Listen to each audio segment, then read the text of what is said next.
अब ये सारा प्रबंध भगवान ने ही तो किया है। अनार में कैसा रस भर दिया, आम में कैसा रस भर दिया। सुखदेव जी महाराज परीक्षित को समझा रहे हैं, परीक्षित भगवान का प्रबंध देखो कि जब माँ के पेट में बच्चा होता है तो आप्यायनी नाड़ी से वो सारा खाने का भोजन का रस खा लेता है। उसको कोई कष्ट न हो उसके लिए उसका एक अलग सुरक्षा कवच अंदर ही बना दिया गर्भ में, ताकि बच्चे को कोई कष्ट ना हो। अब जब समय आता है तब प्रसूति वायु के द्वारा बच्चा बाहर आ जाता है। पर अब बाहर आया तो अभी संसार के खाने की चीज़ों के समर्थ नहीं है, तो भगवान ने माँ के स्तनों में दूध का संचार कर दिया ताकि बालक दूध पिए और मस्त रहे। अब बालक धीरे धीरे बड़े होने लगा। अब कुछ साल बाद बालक अब बाहर के खाने की चीज़ में भी समर्थ हो गया। तब भगवान ने दूध हटा दिया और अब छोटे छोटे दान देने लगे। अब भगवान ने छोटे दान दे दिए, अब बालक खाने लगा, बाहर की चीज़ें भी पचने लगी। अब धीरे धीरे बालक और बड़ा होने लगा।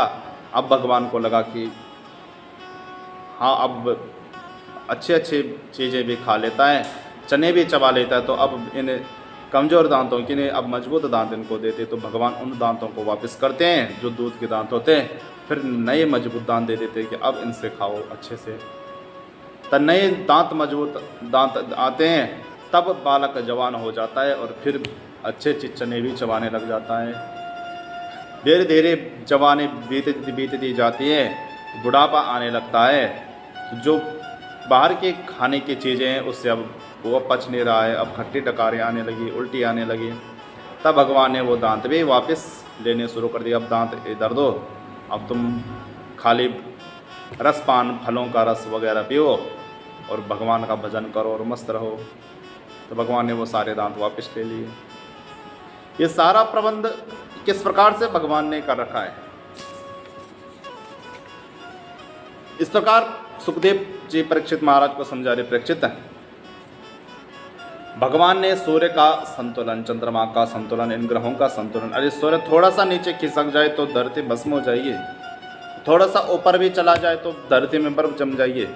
तो ये सब संतुलन कौन बना रहा है? ये धरती, आकाश, ये नक्षत्र मंडल, ये नदियाँ, ये झरने, इन सब को कौन बना रहा है? इन सब का संतुलन कौन रख रहा है? कोई तो सत्ता होगी जो इन सब को संभाल रहा है।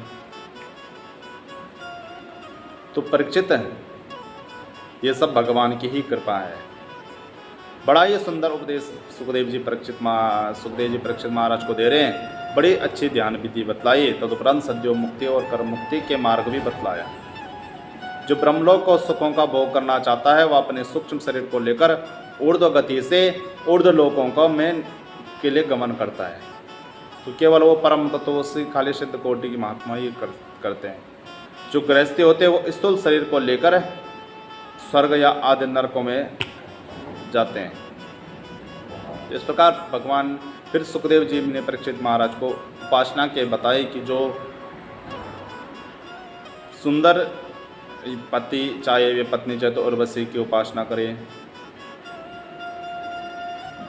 अच्छा पति चाहे तो भोलेनाथ की उपासना करें, या स्वस्थ रहना चाहते तो भोलेनाथ की उपासना करें, या विद्या की कामना चाहते तो सरस्वती की उपासना करें, या गंधर्वों की उपासना करें। यदि दाम्पत्य जीवन में सुख में चाहते हैं तो माता भगवान की उपासना करें। यदि कुछ नहीं चाहते तो भगवान केशव की उपासना करें, विष्णु की उपासना करें।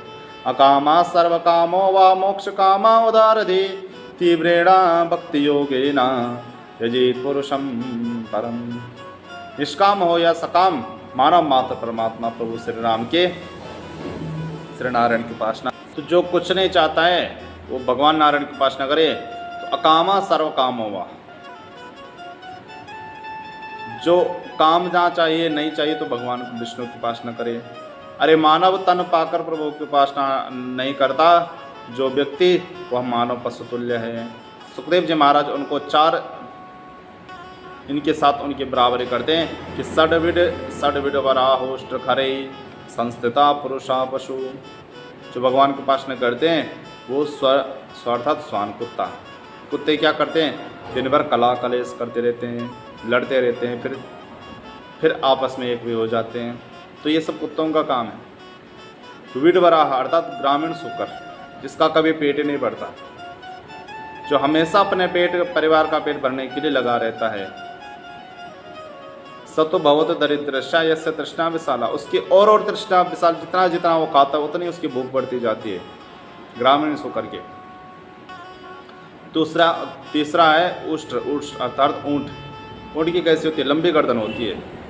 तो लंबी गर्दन जो अभिमान में चलता है, तो सुखदेव जी कहते हैं कि ये ऊंट की तरह चलता है। ऊंट भी कहता है कि ये चल तो मेरी तरह रहा है, चाल तो इसकी मेरी तरह है, क्योंकि वो ऊंची गर्दन करके ऊंट चलता है। तो जो अभिमान पुरुष होता है, अभिमानी पुरुष हो भी ऊंची गर्दन ऊंची ये करके चलता है।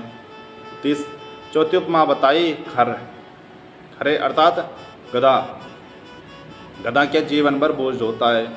तो जो मनुष्य पशुओं, वो मनुष्य गधे के समान है, जिसने भगवान का भजन नहीं करे, जीवन भर उसने घर गृहस्थी का, अपने परिवार का ही बोझ ढोया है, वो भी गधे के समान है। तो इन चारों से सुखदेव जी ने उनकी उपमा की। इस प्रकार सुखदेव जी परीक्षित महाराज को समझा रहे हैं, और मानव पशु तुल्य है जो भगवान का भजन नहीं करता। बहुत सुंदर वर्णन